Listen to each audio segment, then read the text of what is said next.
Hello, and welcome to the show that, despite the pleas of our families and friends, simply will not stop talking about D&D. So, ready your spells and weapons, grab the shiniest set of your math rocks, and prepare for critical friendship. So, today we are talking about fun, wild, or wacky character concepts. Dan, how do you want to do this? Well, we've come up with a lot of characters. I'm sure you've come up with many more than I have, but just like 1 or 50. But yeah, we thought we would just kind of go through some of our favorite ones and just have some fun today. We're kind of switching it up a little bit today with taking a break from the rules and talking about wacky characters. Yeah. So I'll start off with actually the one I made last time for our character creation. I thought was pretty fun. What was he, like 13 years old or something? I think I had said he was like 10. 10. Like, yeah, he's Good only grief. like 10 years old in an adventuring party. Because I wanted him to be younger than the one that Heather made. Or not Heather, your Allison. Yeah, Allison. Yeah, our friend Allison made a 12-year-old barbarian. Yeah. And it was absolutely hysterical. So I was like, I want to be a little bit different and go a little bit younger. So I made him 10 years old. A little bit younger by 2 whole years. Yep. Which, hey, I mean, 2 years can make a big difference in that stage. Especially gender-wise, too, because he's a boy. So yeah. So he can be a little bit more immature. A little bit? A little bit.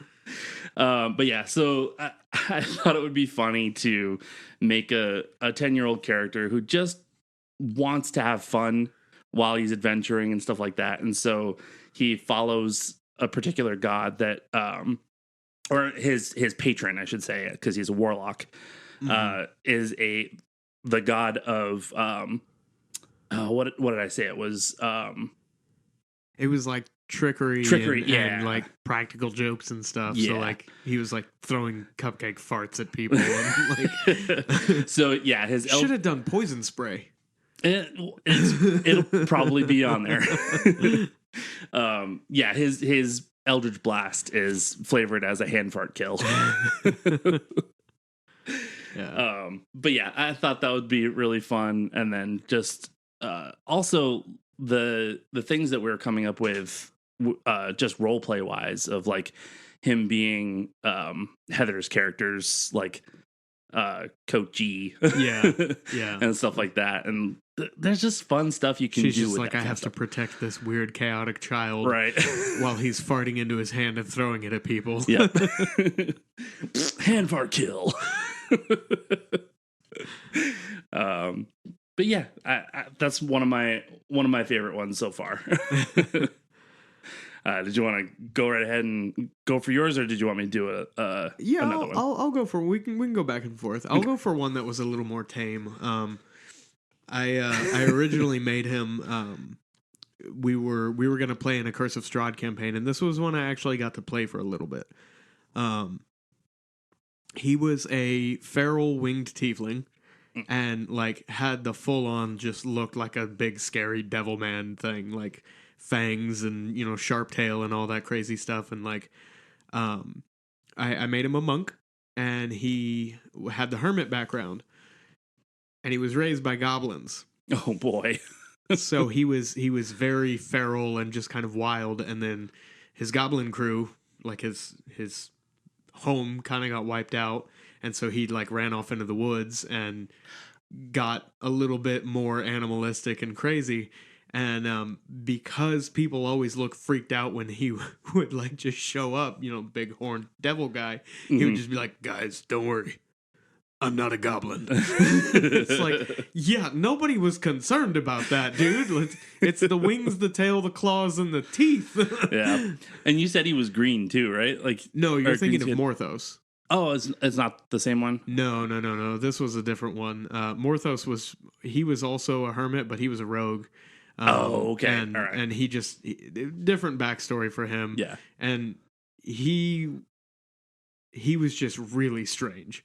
But Zarl was just like would respond to everything with just this like crazed, like weird, like I've been living alone way too long, like just bizarre. would speak like his thoughts out loud, not realizing that, oh wait, crap, people can hear me now. Right, right. I feel like that's what Lilander should have been a little bit more, because he was raised by Yetis. So I should have played into that a little bit more, but well, you were raised by Yetis to a point, but then you got like brought back into society. That's true, and you had a little bit more time to become civilized, whereas Zarl was just like, he was straight out of the wilds. Like he had been running around and then like got caught stealing from a monastery, and they were like, okay, you cannot, like, we're not gonna punish you, but like if you need somewhere to stay, you can stay with us. And for a while he was just kind of living in the bell tower, and then he started like watching their lessons and stuff like that, and picked up a little bit, and then left to go adventuring. Nice. Cool. I like the fact that your characters always have this really intricate backstory. And I'm like, mine has a cool name. Yeah. Well, he eventually, after a couple little things, I wrote him out of that because I had made him a Sun Soul monk, and we were going into Curse of Strahd. Okay. And I was like, the radiant damage is not terribly fair, like for all the things in there that are weak against radiant. I was like, I don't want to just derail every single plan our DM has. Yep. And so I wrote him out and brought in Sorrow. Yeah. Who was not one of the Whacky characters. He was just a normal D&D character. Nice. Although I would say his the little quirk that you gave him with being a tavern brawler is a little bit. Am I not thinking of it? I'm sorry. I'm thinking of the other campaign. What other campaign? I'm thinking of Witchlight. Oh yeah, no, he didn't have the tavern brawler feat. He just thought he was very good at fisticuffs. All right, I'm gonna shut up now. I keep getting your characters mixed up. Like I said, I only have like 1 or 80. The number is gonna keep increasing as we talk about it. Nice. All right, so let's hop into the next one of yours. All right. So my next one is actually the one I built for. I believe it was Curse of Strahd. No, this one was for Witchlight. So it's my Remy LeBeau character, who was built after Gambit, obviously. But a lot of my wacky stuff that I have is just like how I flavor my spells and stuff. So like for him, it was his spell focus was a deck of cards, and his Eldritch Blast was also flavored differently as another warlock. Right. I don't just have warlocks. Hey, I can't blame you. Warlocks are one of my favorite classes. Yeah. They're super fun, except for, only having 2 spells. 2 spell slots, sorry. Yeah, but then you get all those free ones. You get free ones, and you get, like, all upgraded cantrips and stuff like that. All the invocations and crazy stuff. Like, warlocks are so good. Especially that one type in particular. Do you not know which type? I don't know. It's the Hexblade, man. Oh yeah, It's like you have warlocks and then you have the Hexblade, and it should almost be a class of its own because of how stinking game changing it is. Yeah. Which the one I replaced Zarl with for Curse of Strahd was a Hexblade. Okay. And also a Tiefling. Yeah. Yep. Tieflings. I mean, Tieflings are fun. I'm going to discuss a couple Tieflings. I'm currently wearing a shirt that says introverted but willing to discuss Tieflings. Yep. I know that I have said that kobolds are my favorite race, and they are. But Tieflings are pretty close in there. I know, it's wild. Nobody else has that opinion. Tieflings are definitely fun. They're one of the more wild races that I will go for in D&D. Well, they just have so much roleplay flavor. Roleplay flavor and abilities that not a lot of races get. Like, and there's Hellish Rebuke right off the bat. Well, that's only one of the variants of Tiefling. Oh, yeah, that's because true. depending on what your infernal heritage is, you get different spells. Right. So like the one that I made last episode, he was a Levistus Tiefling. He doesn't get Hellish Rebuke, he gets Armor of Agathis. Oh, okay. All right, got it. Yeah, so like each one is based off of a different archdevil, and so each one has drastically different innate spells. Do they all have the fire resistance though? Yes. Okay, I think that's what I was thinking originally was the fire resistance. Yeah. And then if you choose feral, you can either choose a feral tiefling that has some spells, or you can choose a feral tiefling with wings. Right. So it's like you can stay with tiefling and still get the flight speed. Yeah. Nice. Which is what I did with Morthos. Yeah. Who we might get to. Yeah. Well, that's a cool one. I have the other one that we can kind of... Then I'll talk about him after we talk about yours. It's not my next one, though. Yeah. So, but you... Yeah, I think you were currently talking about one of them, and then we derailed a little bit. Like we do in D&D. Never once have we derailed from anything, Daniel. No, never. Also, how dare you call me Dan? Daniel, whatever. Messed up my own thing. Yep. What's wrong with you? 10-hour day. 10-hour shifts, waking up at 3 a.m., having 2 kids. Like, there's a lot of things that make me tired. Yeah. And then also, I'm just kind of a brain dead individual. So, aren't we all? Especially us nerds. Yeah. But yeah, so I was talking about Remy, and the last thing I'll say about it is what I was saying before was his Eldritch Blast is flavored as a card throw, and it blows up in people's faces, which is really cool. Well, and didn't you take the Pact of the Blade, and your pact weapon was a bow staff? Yep. Well, I hadn't gotten there yet. We were second level. We were second level. Oh, no, you get Pact Boon at 3. Third level, yeah. You get Invocations at 2, Pact Boon at 3. Yep. I haven't played a Warlock in a while. Yeah. I haven't played anything other than, like, Worm and then one session of Taz for a while. Right. Who will probably get to both of those. It's like you have a couple of wacky characters. 1 or 90. So let's get to one of those 90s. 90. Okay. All right. So I didn't write any of these down in any kind of order. But since you talked about Remy, and I'll just go with the one that I wrote for that same campaign. I had one. His name was Dax. He was a changeling. But if he fronted as just an ordinary man, just a regular guy.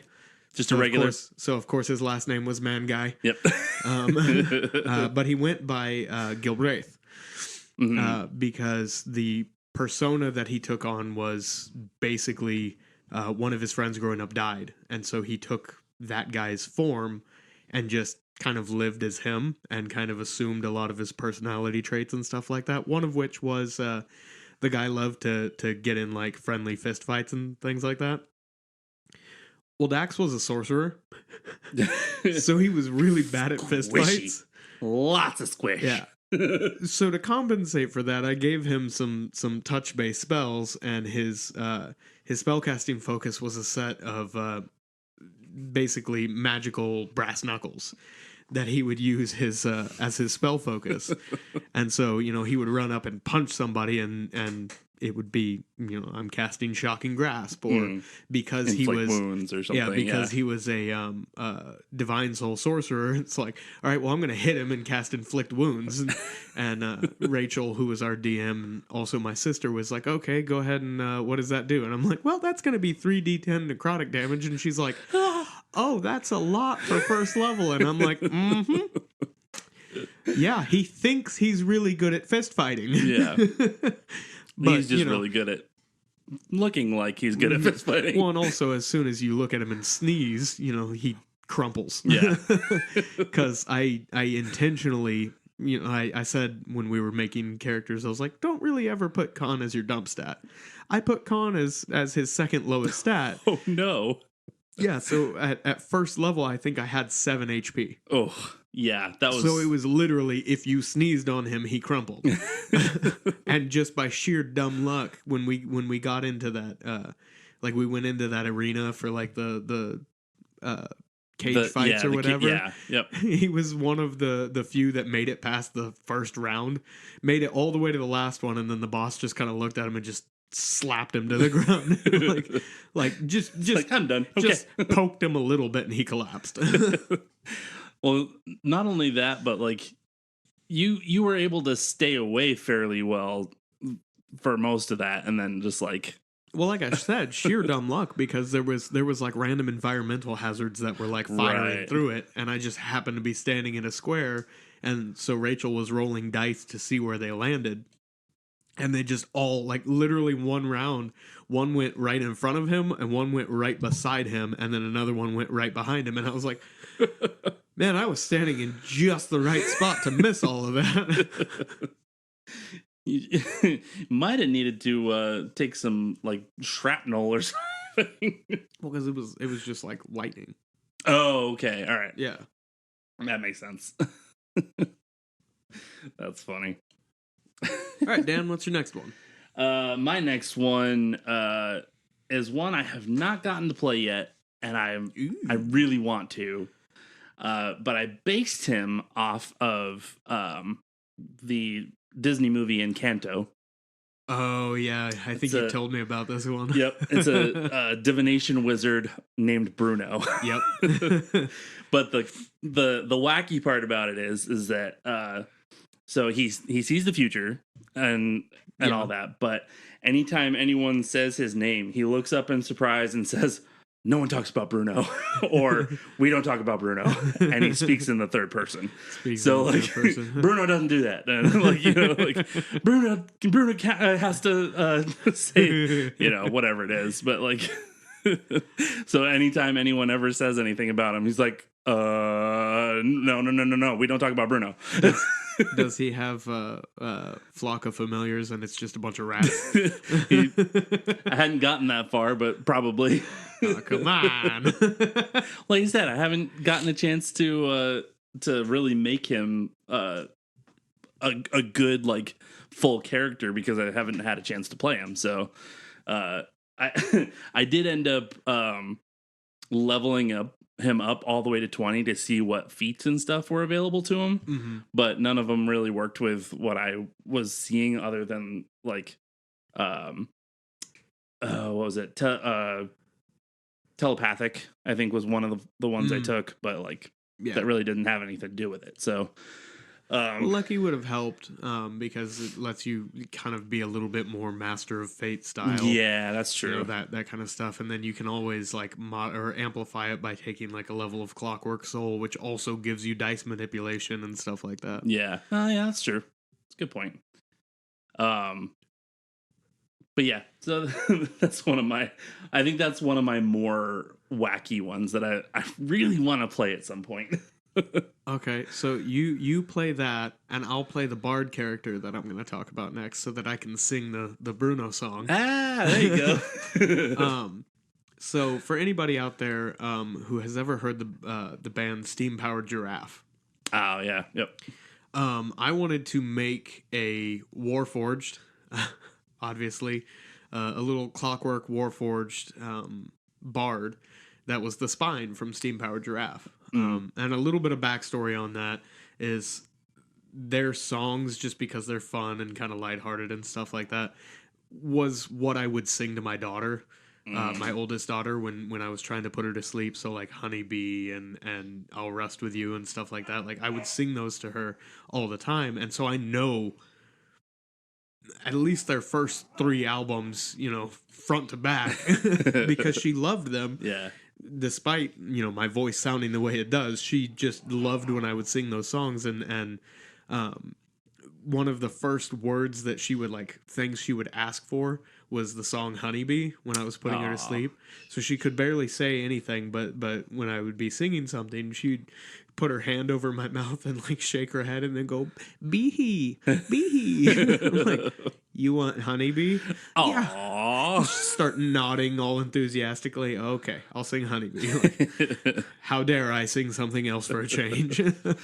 So you have to make a character that sings those songs, So I made the Spine from Steam Powered Giraffe, and he was gonna wear the little striped suit and the fedora, and just be very kind of fed up with the shenanigans of the other wacky players, and just like, someday I'll quit this adventuring party. Nice. Yeah, just but then be there for the moral support and the songs and all that stuff. Yeah, be the inspiration. Yeah. And then I can sing, somebody starts using your name. We don't talk about Bruno. Would that give me my inspiration for... It very much could. Nice. I like it. That kind of brings me to one of my other ones, and literally this is just the name that I like. I haven't built anything other than the name, but it is also a Warforged bard. Nice. But his name is Seesh Arp. Seesh Arp. I don't know why. Being a musician myself, though, is like I had to throw something musically inclined in there. Okay, so on that note, one time for a one shot, my old group, we did an all warlock party, and so we all picked different kinds of warlocks, and our patron was each other. Our patron was the power of friendship. Oh, it was like such a dumb, like quirky little anime one.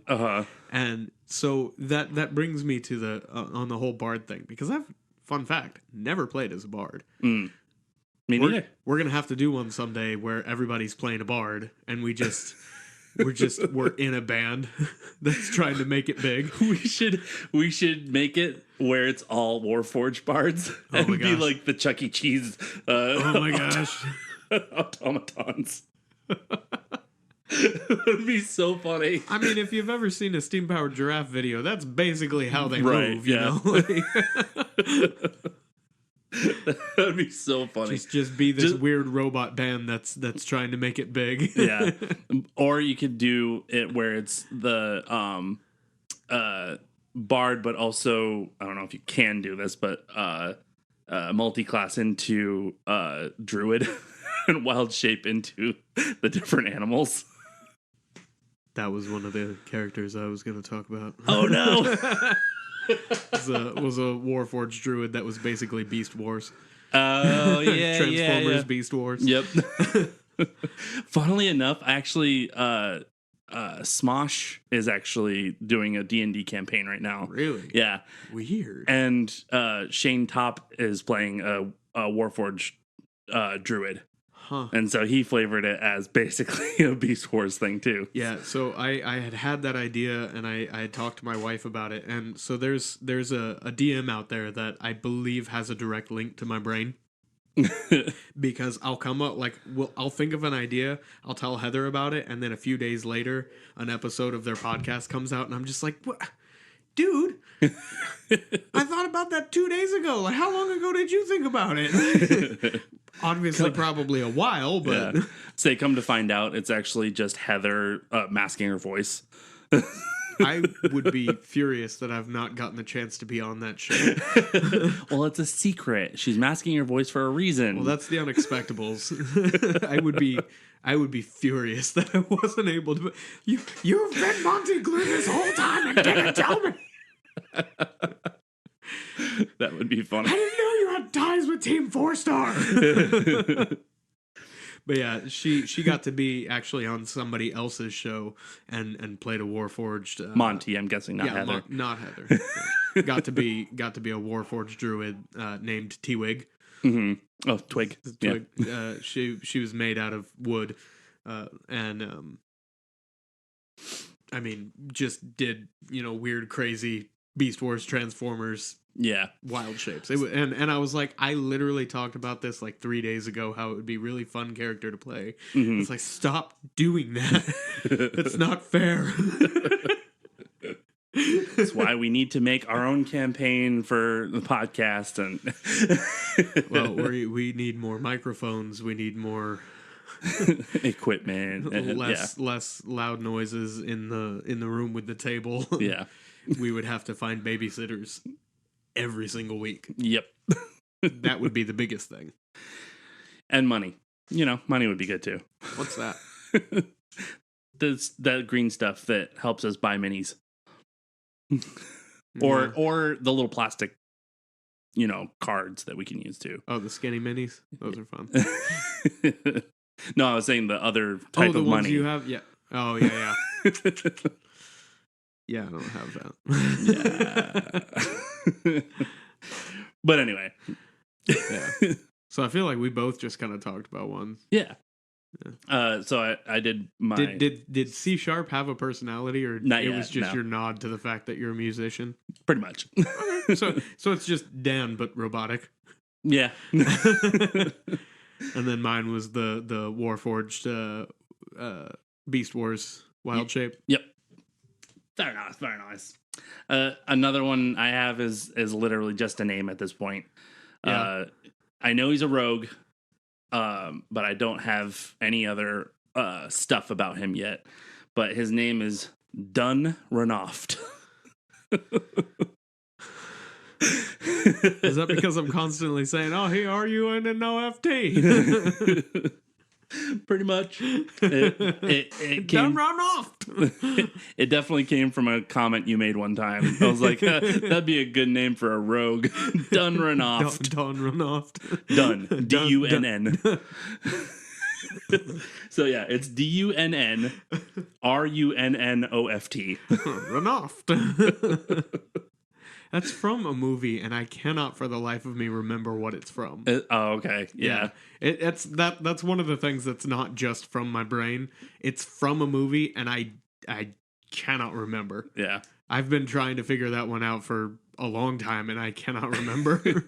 So if you know anything about this quote, comment on our Instagram or in our YouTube email comments. or YouTube comments. Yeah, all that.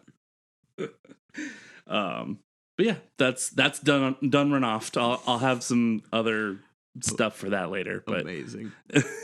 You obviously have to take the mobile feat for that one. Oh, of course. Get boots of speed. Yep. Or it could be either speed or elven kind. Yeah. To make you more sneaky. So it's going to be another elf. It would, boots of elvenkind can be worn by other things. I don't know. I haven't ever read the Boots of Elvenkind. It's why they were made, so that people could be as sneaky as elves. Okay. As far as I've ever heard. Okay. Cool. Yeah. Cool. So I'm trying to think of which one to talk about now. Do you want me to do my tiefling and then you can talk about? I got one I can talk about. Okay, all right. I'll do that one next, so you can talk about yours. Okay, so I made one that was less silly in his like origins and stuff, but because of are we allowing homebrew in this? Oh yeah, of course. Okay, cool. So these are just characters we've made. Okay. So this one was actually a NPC that was more there for a plot point. They were having to transport this psychopath somewhere, and try to get him home.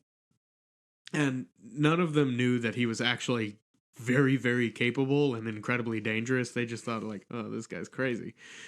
Because I was like, he's not going to get involved in any combat. And like later in the story, they were going to find him like surrounded by dead enemies and like passed out in the snow. Oh boy. Because he was, I had found this homebrew class called the Hollower. That was basically, you can use your abilities an unlimited amount of times.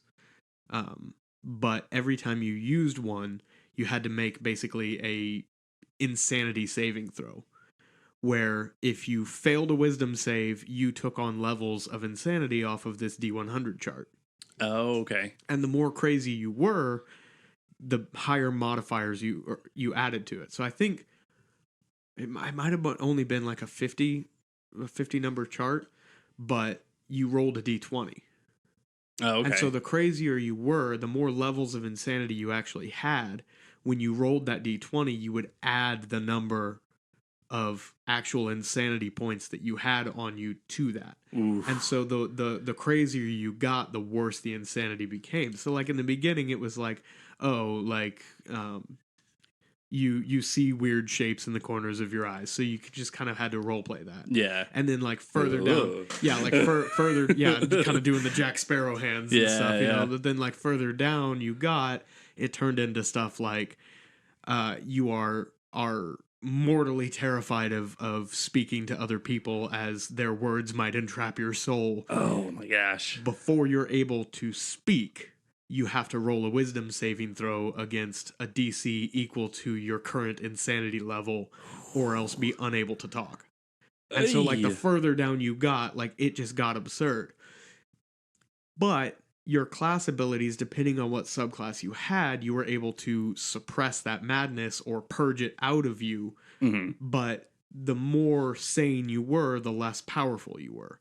So you kind of had this weird balance. And then some of them, it was like the type he was, when you would suppress the madness, you would manifest like a physical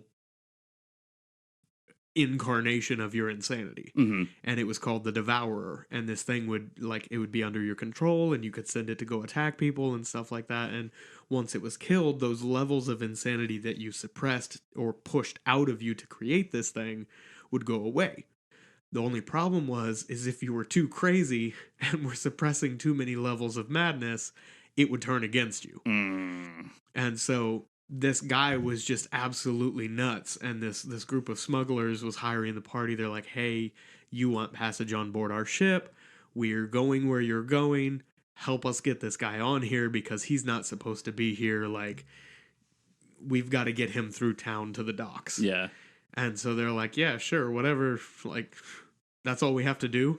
And then they get there, and this guy's like locked up in a box, and they open this little like eye slit, and it's just pitch blackness in there, because one of the abilities they have was creating zones of darkness. Mm-hmm. Because he was so crazy that he was afraid of the light. Oh, jeez. And the thing with the darkness is it was magical darkness. You can't see in it. Uh-huh. So he was just in this pitch black box, and they just hear his voice coming out. He was an orc. And like I just picked a crazy song that I know from my repertoire, and was like just one where the lyrics sound completely unhinged, and just started singing it in this orky, you know. Yeah. But he was like a smaller, kind of skinny, scrawny orc. So they're just like, they just hear. They're like, what's in this steel box? And they pull open the eye slit, and they just hear, who's there knocking at my window? And they're like, close it. That's awesome. Yeah, and they got him on board, and there was like a confrontation on the ship at one point, and the whole time he was like they're all trying to tackle this creature so it doesn't go back into the ocean and try killing more of the crew and stuff like that. Yeah. And like one of them grabbed it and tripped it, and this guy starts like full like dead sprinting towards it, and they're like, oh, we're gonna get to see what he does. And instead he just like drops down like a potato sack and like lands face to face with the thing and just like licks its nose. And they're like, great, that was helpful. This guy's useless, isn't he? And I'm like, a little bit. For now. Yeah. Wow, that's crazy.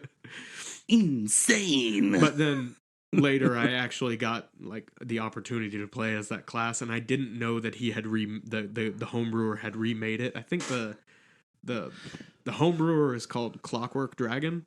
Okay.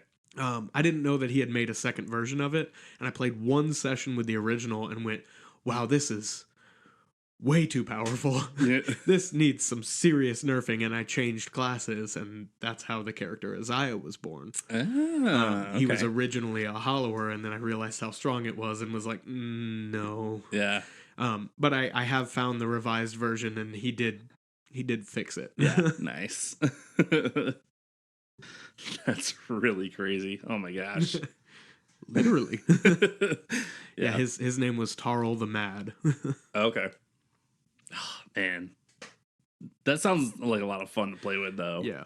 I'll have to send you the class. I have it on my computer. Okay, cool.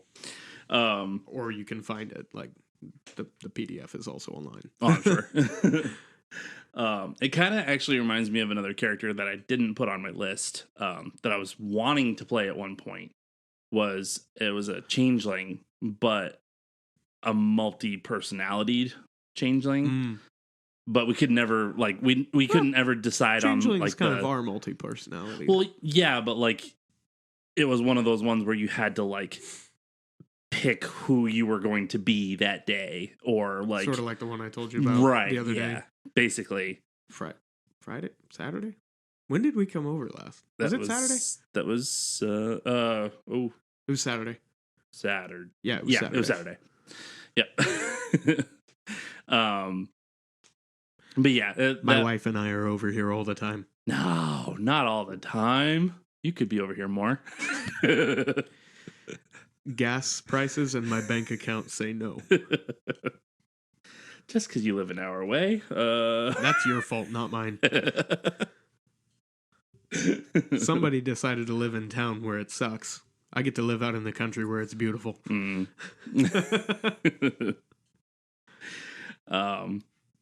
But anyway, so I didn't fully go into that one, so I'm gonna go into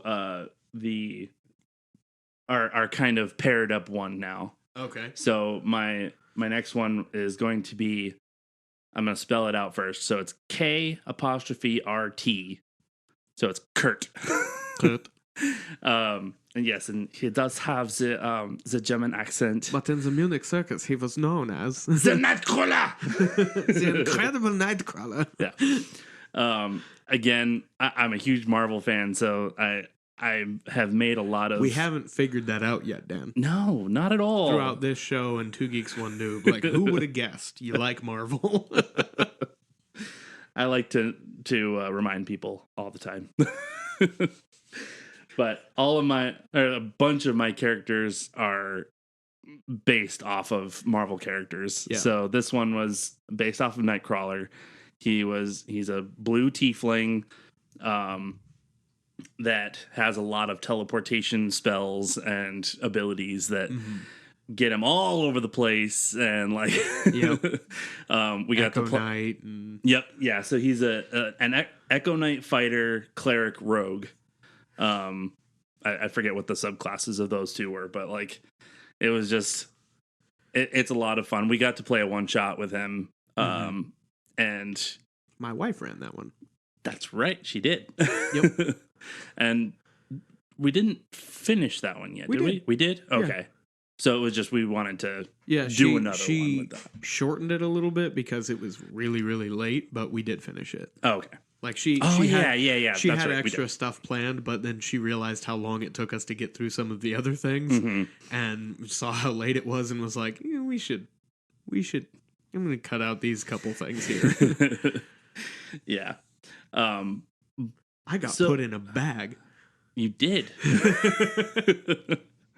Which is not surprising because of what kind of character you are. So I was playing another tiefling. He was brothers with Dan's character. His name was Morthos, and he was also using another homebrew.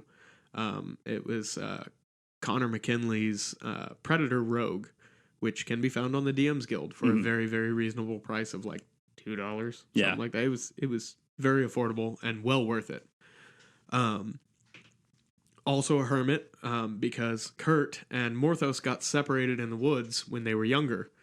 And Kurt thought Morthos was dead, and Morthos thought he'd been abandoned because he was the younger brother. And just kind of figured out how to survive out there.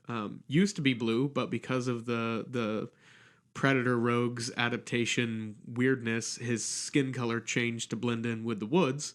So he became kind of this like olive green and brown highlights and stuff like that. And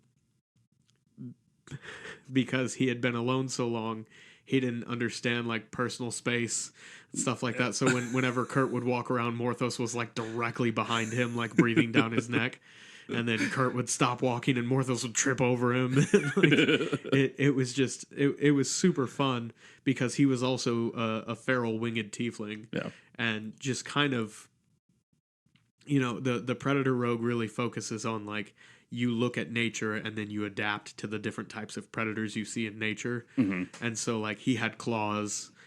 That he could use for an unarmed strike. If he stopped moving, he would turn invisible because of like chameleon adaptations and stuff like that. And so, like he was just this really fun character. And as I was playing him, I kind of looked at Heather at one point and went, "Don't worry, I'm not a goblin." And she was like, "Yeah, he is a little bit like Zarl, but he's cooler." And I was like, "I agree, he is cooler."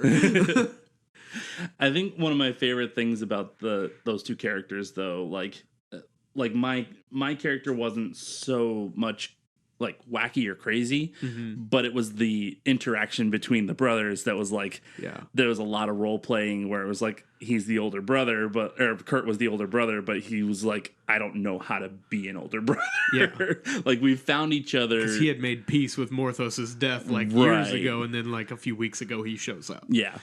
So it's just like, okay, like step back a little bit, like give me my space. I've been like by myself for so long, and and then there was also like a little bit of tension there because like Morthos felt like he had been abandoned, so he still hadn't fully had that confrontation with him yet. So he was kind of like, "Yeah, you're my older brother," and you would kind of tell him like, "Hey, you need to do this," and he's like, "I don't have to listen to you." Right.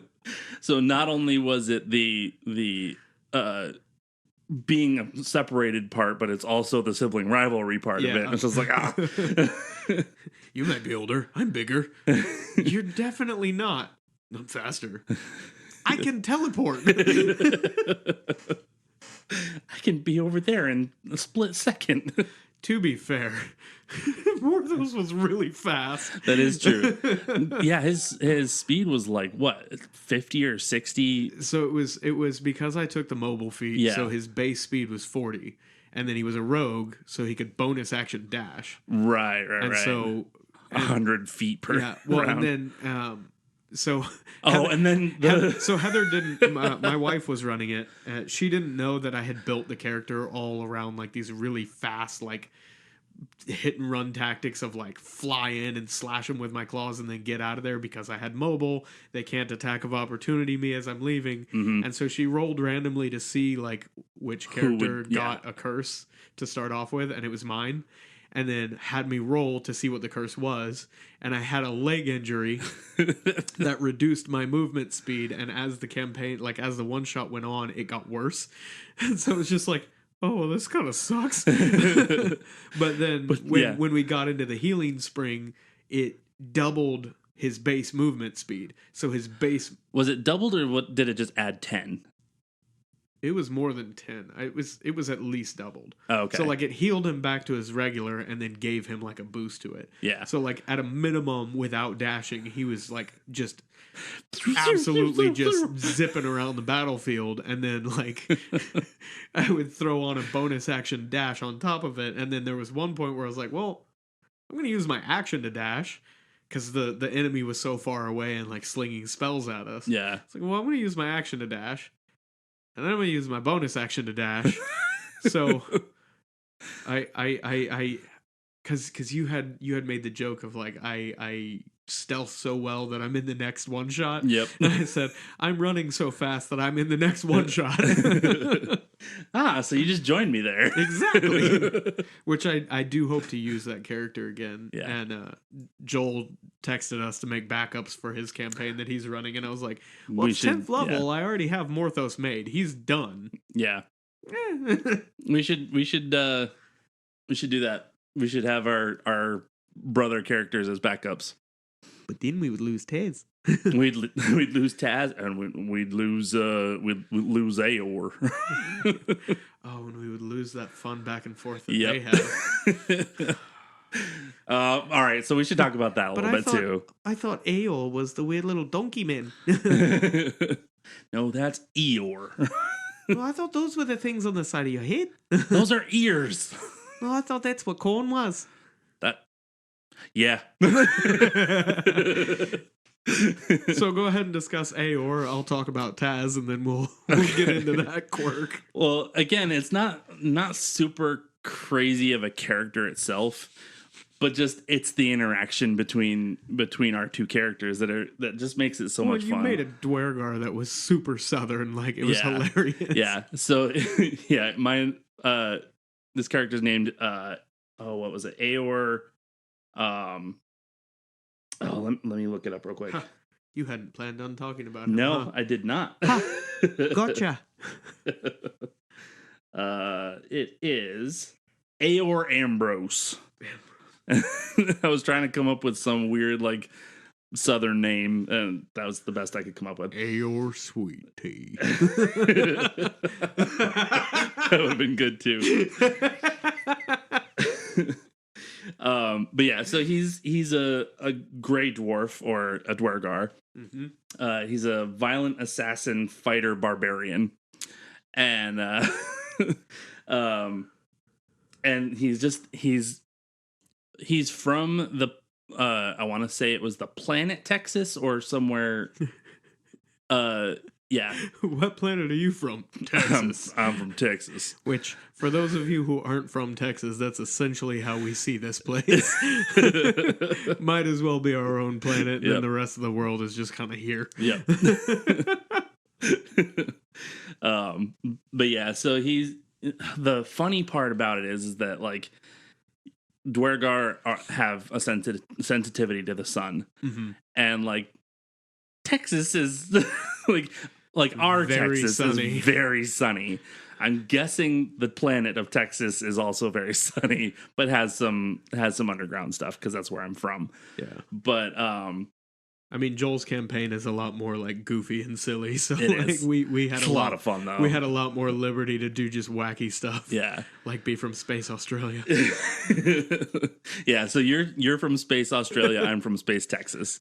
So it's a lot of fun playing those stereotypes in some ways of like he's a dwarf, but he can ride a horse somehow. But yeah. If you want to talk about not Morthos, Taz. So I went off of the joke that Drow should have Australian accents because they're from down under. They're from down under. They're from down under. And I made not a homebrew, well, technically a homebrew class because he's a blood hunter. This is not an official class. And a homebrew race. Because a different online creator, Christopher Zito, created the Drider race for the Drow. So explain what that is first. Yeah, so a Drider is similar to a centaur, except the top half is a Drow elf or a dark elf, and the bottom half is a giant spider instead of a horse. So I picked edgy race, edgy class, and then just made this overly friendly, aggressively Australian, like just like think Taika Waititi as Korg, as a as an emo fair. Dude. Yeah, but as a super scary emo goth looking dude. Yeah. And then like gets into battle, and like if all you saw was this thing running into battle, it'd be terrifying because he whips a glaive off of his back, slashes his arms open, and uses that for his blood hunter like crimson rites. Yeah. And then like his weapons light on fire, and he just like goes crazy on stuff, and then just like turns around and here's a gun. Or no, did you get hurt a little bit there? I see you bleeding a bit. One of them nasty skinwalker buggers get you?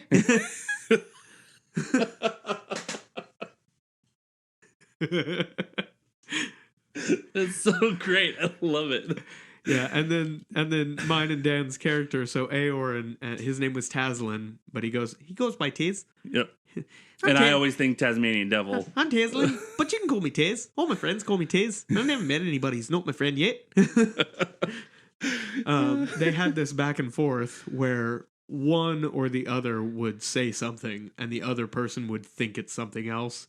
So like, if you've ever seen the movie Facing the Giants, where it's been a minute. Yeah. So they do the same thing where it's like, oh, how was it? Oh shoot.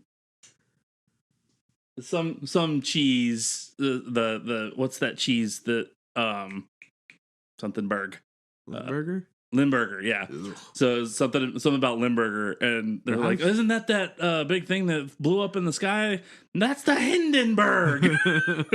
and then it just continues. Well, I thought the Hindenburg was, and Right. we just ad-libbed it every time and just made it up, and it came so naturally. Like we didn't plan to have that quirk; it just happened, and it went on for like 2 minutes. The first time, and everybody else at the table was either laughing or just desperately hoping we would shut up.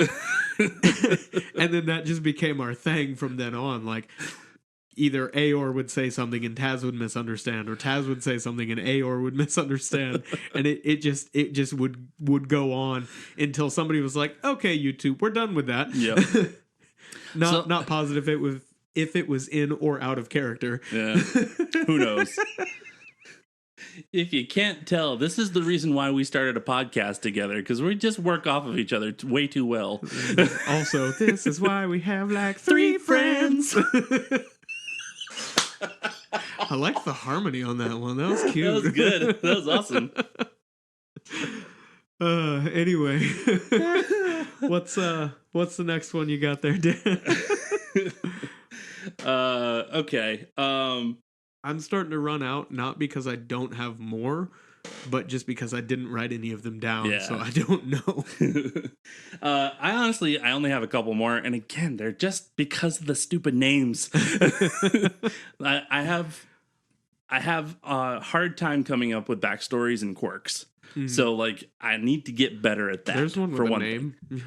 Make an Earth Genasi named Hard Time.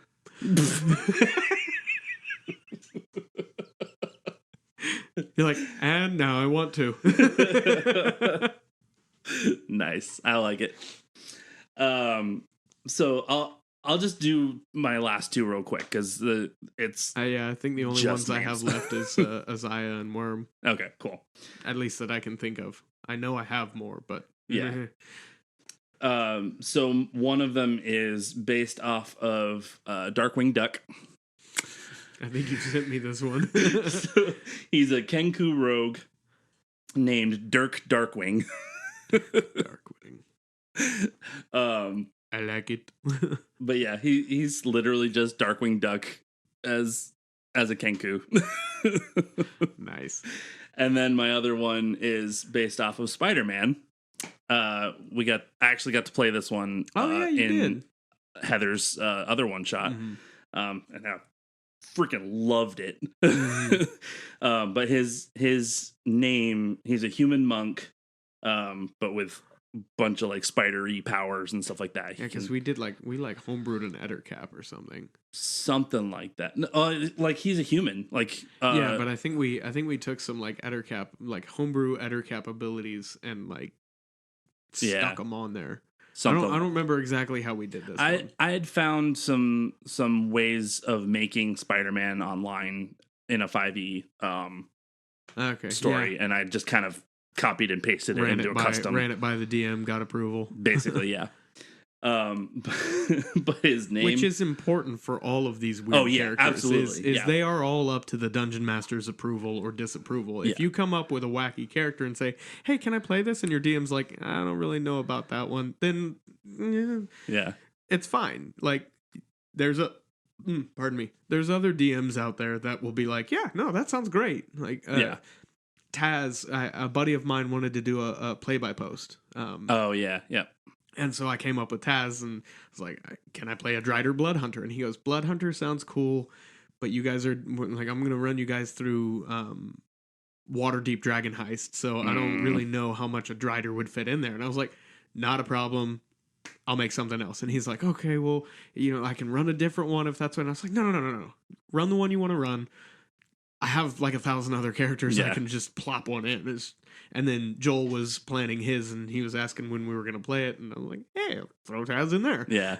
And it seemed to work pretty well, too, because it was very, like, Western, so kind of like that Centauri thing worked. Mm-hmm. Everybody was given a horse, and I was just kind of like, dare I ask for a horse? Oh, because didn't you end up on a horse, too? And, like, it was... No, I was driving the wagon. Oh, that's right. Because our wagon was being pulled by oxen. That's true. I almost asked the chief of that village if I could have a horse. That would have been so weird. Oh my gosh. But anyway, sorry. Going back to the Spider-Man character. Mm-hmm. His name, I'll spell this one out as well because it's apostrophe heaven in D&D. So his name is spelled PET_R PA_KR. So it's Peter Parker. Put the little hat on the O. Yeah, Peter Parker. Yep. I don't remember what I played in that one. I just played Isaiah in that one. Yeah, I think so. Yeah, and you didn't want to go along with any of it. With any of what? Isaiah was like, why are we doing this? I don't Was that understand. the one that Ariel ran? No, it was the one Heather ran. Oh, no, you're right. Yeah, the one Heather ran was we got trapped in a little maze by a dragon who was just bored out of his mind. Yep. He just wanted some friends. And we bullied the hell out of him. And then Ariel's was the one where Isaiah was just like, I don't want to have anything to do with this, you guys. Yep. He said it was an ancient red dragon. I don't think you guys realize what that is. Well, aren't you a reptile? Snake man, different. Nice. Yeah. So there's that character of mine. His name is Isaiah. Heather was planned a secret campaign for my birthday one year. Didn't tell me anything about it. Just kind of surprise. Like we got on a video chat with her sister and her husband, and they were like the kids. She was like, "Oh, the kids want to wish you a happy birthday." And I'm like, "Oh, okay, cool." So we got on Discord chat with them, and the kids sang me happy birthday and stuff like that. And then they went into the other room, and Heather pulls out a notebook and was like, all right, everybody get your characters out. And I was like, I don't have a character. What's happening? She was like, happy birthday. I planned you a little one shot. And I was like, oh, that's cool. Like, I don't make a character though. And so I really quickly made a hollower, and I made Isaiah because what better type of psychotic person than a weird snake man? Mm-hmm. And with Isaiah being his base personality, I figured it'd be really easy to just add levels of absolute psychosis on top. Yeah. And I played one session of that mini campaign and realized like, oh, this class is so broken. I'm not gonna play. I cannot in good faith play as this because I literally don't need my teammates. It was so powerful. Yeah. And so I had found a different homebrew called the Witchblade Sorcerer. Yeah. And I had Heather read it over, and she was like, yeah, it seems good. Go for it.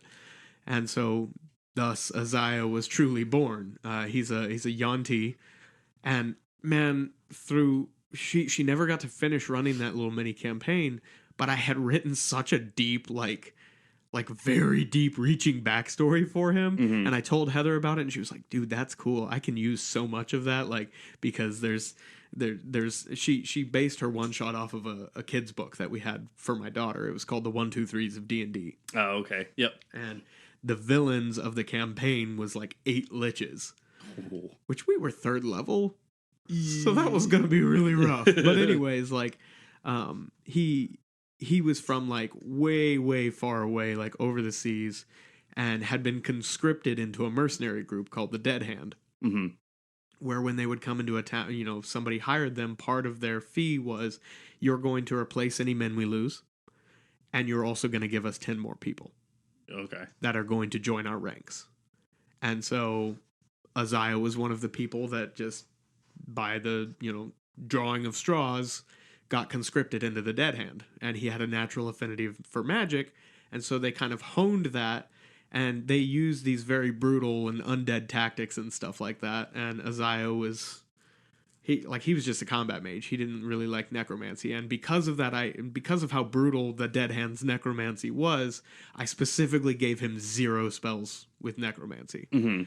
And he basically, like, during a fight, he faked his death, and just ran away. And he had his, like, insignia. Like, he had been with them for years. Mm-hmm. He had his insignia for his rank for the Dead Hand mercenary group because he was leading his own little, squad. Yeah. And he just, like, took off. He ran. And basically, anywhere he went, he would show that symbol and be like, hey, have you ever seen this before? And if they'd be like, oh, yeah, that's me. He's like, okay, well, next town. Yeah. And got far enough away to where nobody recognized what it was. They'd never heard of it, anything like that. And he was like, okay, I can stay here. And as long as I keep a fairly low profile and nobody sees, me doing anything crazy, they'll never know. Mm-hmm. Which was why in that dragon one, he's like, I don't want to have anything to do with this. And they're like, we can take him. And he's like, we might be able to, yes. But do you know how much you get noticed if you kill a dragon? Mm. Because he was like, if I kill a dragon and people talk about, oh yeah, there was this group of heroes and they describe them, and one of them's a Yanti and one of them's a sorcerer who did this weird, like, sword magic, it might get back to them. Yep. So as soon as we finished that one shot, it ended with him being like, don't tell anybody I was here, I'm leaving. Yeah. Yep. Yeah, he's kind of been my go-to one-shot character because he can kind of fit anywhere because he's a drifter. Mm-hmm. And then he can boop. Yeah, and then he can just pop off and leave after the heroics are done and be in the next random one-shot that we do in between campaign nights, Mm-hmm. Nice. That's not a bad idea to have one of those characters that just kind of like... He's a floater. Yeah. he can literally pop up anywhere. Yep. Oh, I'm in this town now. Yeah, okay, and I ran you guys a one-shot one time that, like... That he was there, It circled around like the Dead Hand had been hired to lay siege to this town, and when he started seeing some of the, like, signs that, oh crap, they're in the area, he was like, well, I'm leaving. And they're like, no, wait, what's going on? And he's like... fine, and like explained kind of what was coming, and he was like, and because that's what's outside the town, I'm gonna get out of here before. And then they hear like the armies attacking, and he's like, crap. And so he have to fight. he was forced into helping fight off the siege from a different part of the wall because I was like, I'm not gonna run a DMPC for this. It's stupid. Nice. Yeah. I will throw in another one of mine. It was an NPC that I really want to talk about. One that's... Is it Chabaris? No. Okay. Chabaris is more... He's not so wacky. He's just a regular character. But I really want to talk about something that you guys will be seeing in my campaign, but I want to make that a surprise. To be a bit of a surprise. But I will talk about the shop owner in Cheapside. Wall. Yep. So he's a Minotaur shopkeeper, and his name is Wall. And if you can't guess, his shop was called Wall's Mart. Yep. And is very much a general store where you can get anything and everything. Excuse me, Mr. Horny Furry Guy. I think his voice was just kind of like very... Yeah, I think he had like a British accent or something like that, but it was like, I got everything here. Of course, my character, not being good on social cues, yep, said exactly what I just said. Excuse me, Mr. Horny Hairy Guy. Never seen a Minotaur before. Oh, that was Southern. Never mind. No. Yeah, which I guess would lead me to my last character and my favorite one that I've ever made or played as. Master Race Kobold.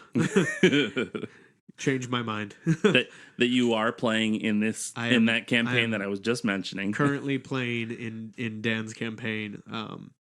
He's from the Underdark and had never even heard of the Surface or knew that it existed because they were so deep in the Underdark. And one day found one of a twin set of magical daggers that teleported him to the other dagger of the set on the Surface. It was an adventurer's kind of oh crap, everybody's dead, I need to get out of here contingency plan. Mm-hmm. You know, he left the other one at home with his family and Yep.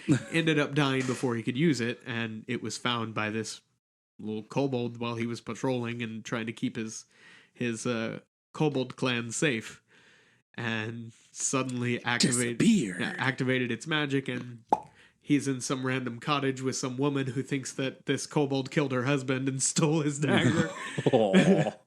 That's okay. They worked things out, and she let him live there for a little bit. Oh, that's good. Yeah, I told you that. Yeah, like he popped up in the cottage and couldn't even speak common because he only spoke Draconic and Undercommon. Right. And just didn't know how to explain himself, but like she didn't know what was going on. He didn't know what was going on. And finally they brought in a Dragonborn that could speak Draconic. Mm-hmm. And he explained that he just like found the dagger somewhere and thought he was in a new dimension, you know? Yeah. Still doesn't understand that, like, no, it's the same place. You're just on the surface versus deep underground. Yeah. And which I think was again explained to Worm in the last session. It was. He doesn't believe it. Okay. All right. Or it was mentioned. You mean the Underdark? And he says, what is that? Yeah.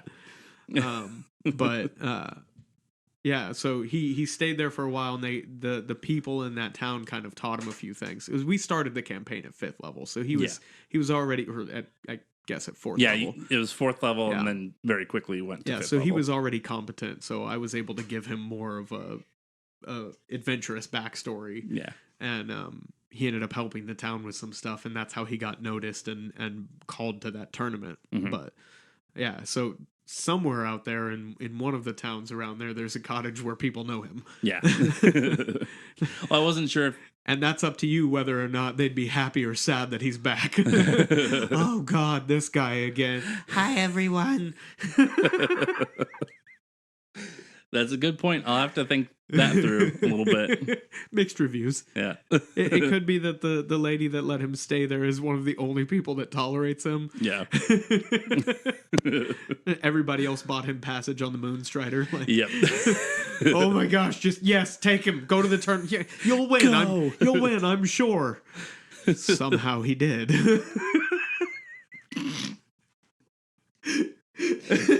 Little kobold on a horse with a lance. Better a silly girl with a flower than a silly boy with a horse and a stick.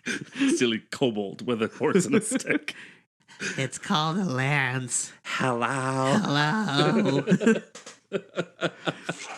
Yeah. That's awesome.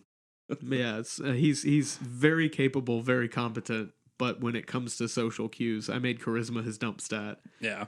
Because his job back in his kobold clutch was basically just he was a guard, he was a peacekeeper, he was an assassin. You know, when uprisings happened, his order that was, you know, lived separately from the rest of them would go in, find out what the problem was, who the main instigator was, and take them out. Yeah.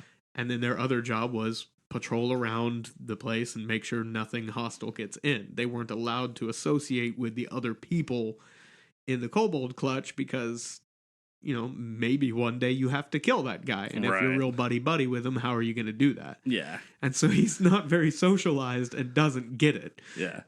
And also, Common is not his first language or his second language. It is third, though, right? So he speaks... Undercommon, Draconic. Yeah, Undercommon, Draconic, I think Elven. Oh, okay. And then the Drow sign language. Yeah. Because he had one extra language, and I was like, hey, can I give him the Drow sign language? Because the guy that taught them how to fight and trained them how to be killers was a dishonored Drow who had left his city and was like, I found shelter with these kobolds, might as well teach him something. Mm-hmm. And so his it's Tez. His Oh God, it's Taz. It could be because Driders are dishonored drow. That's exactly why I said it. I was that'd be man. hilarious. Especially because if that's the person who taught him all his social cues, oh, he's an idiot.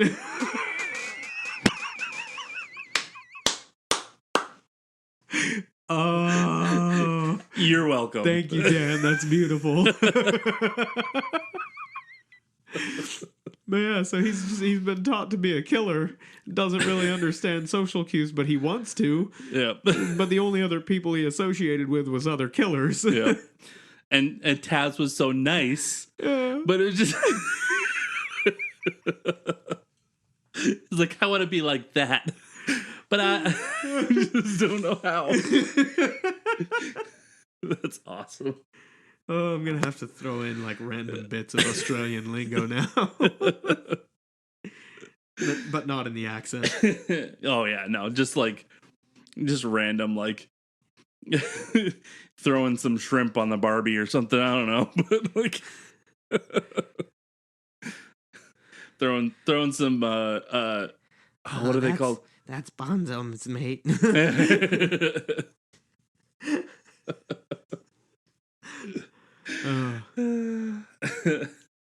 Well, I think that's gonna about do it for this episode. Thanks for listening to Critical Friendship. If you have any questions concerning anything we discussed today, you can email us at criticalfriendshippodcast@gmail.com or comment on our Instagram, Critical Friendship Podcast. And we'll try to answer as many as we can on our next episode. Join us next time where our topic will be, Dan, I've been DMing for you for a few years. I've recorded the podcast. I've played your board games, man. Just please let me go home. I want to see my family again. I just want to go. No, don't make me go back in the closet.